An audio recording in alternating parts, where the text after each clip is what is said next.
الحمد للہ الخالق الجبار والصلاة والسلام علی سید الابرار وعلی آلہ وصحبہ وازواجہ المطہرات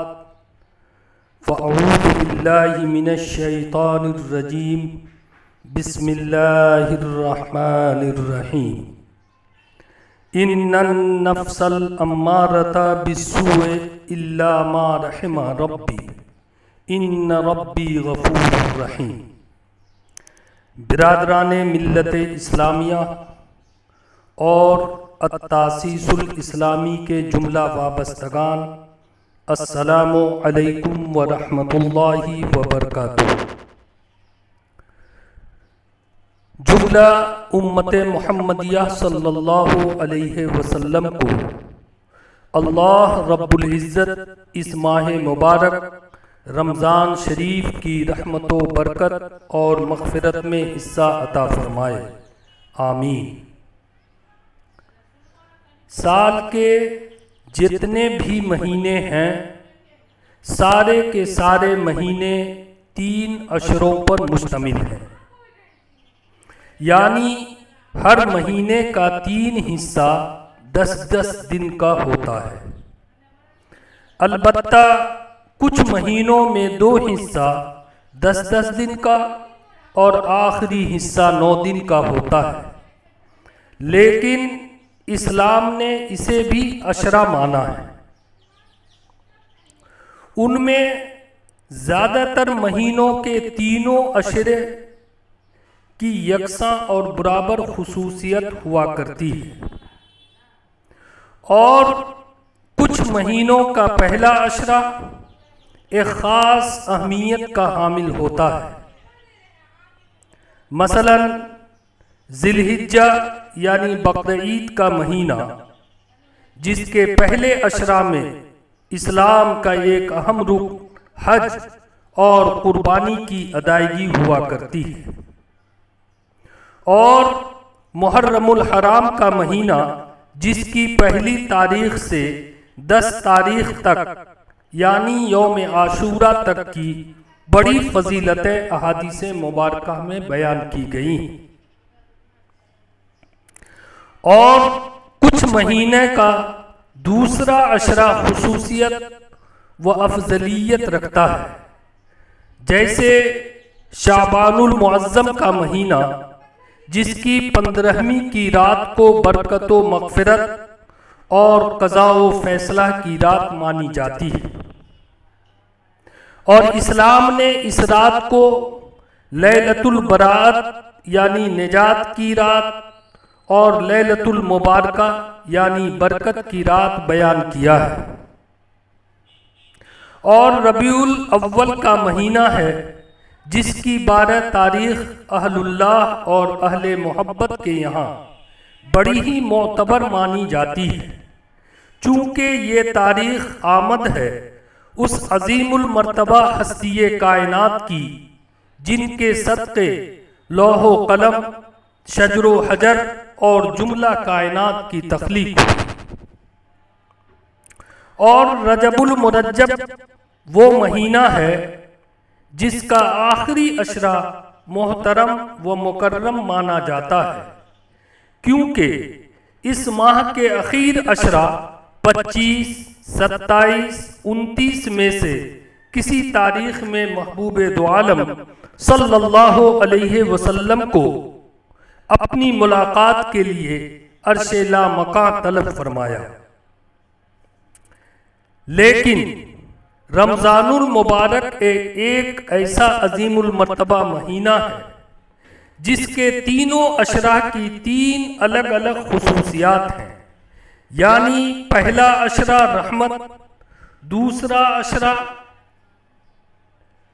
برکت اور تیسرا عشرہ مغفرت۔ اور اس مہینہ کی دیگر خصوصیات میں ایک اہم خصوصیت یہ ہے کہ رمضان شریف میں شیطان قید کر دیا جاتا ہے۔ تو پھر سوال پیدا ہوتا ہے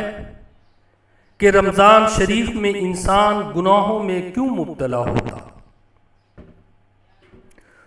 کی 3 وضاحت کی گئی ہے۔ نمبر 1، شیاطین کو قید کرنے سے مراد تمامی قسم کے شیاطین مراد نہیں ہیں،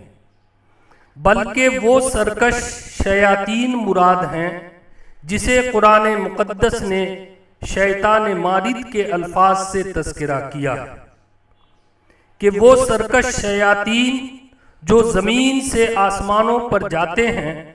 اور وہاں کی باتیں چرا کر زمین پر واپس آ کر فتنہ و فساد برپا کرتے ہیں۔ نمبر 2، قید سے مراد شیطانوں کی وہ صلاحیت و اختیار مراد ہے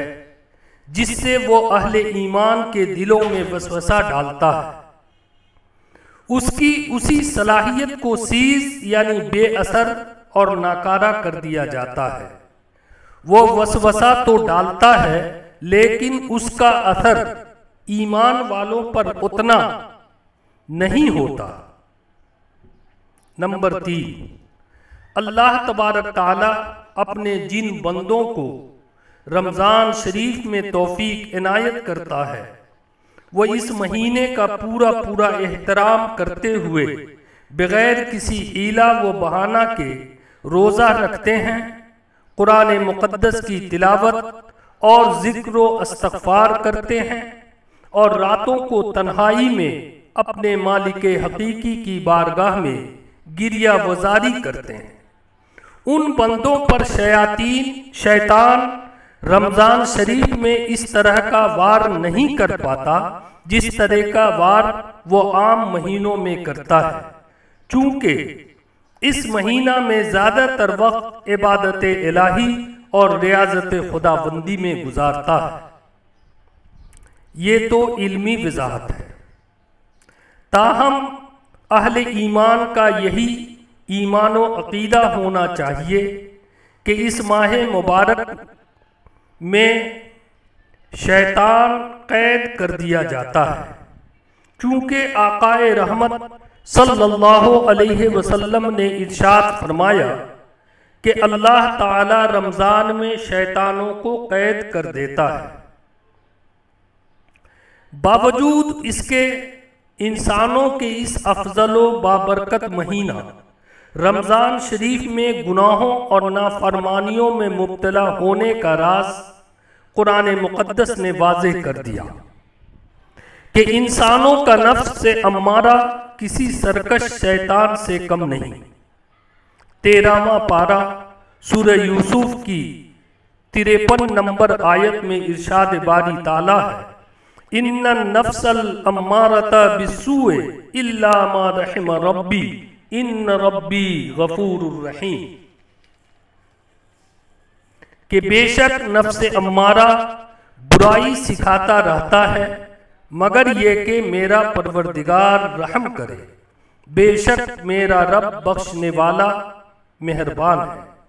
اللہ تبارک تعالی ساری امت محمدیہ صلی اللہ علیہ وسلم کی اس ماہ مبارک کے صدقہ و طفیل میں سرکش شیاطین اور نفس امارہ کے وسوسوں سے حفاظت فرمائے، آمین یا رب العالمین، آمین۔ آخر دعوانا ان الحمد للہ رب العالمین۔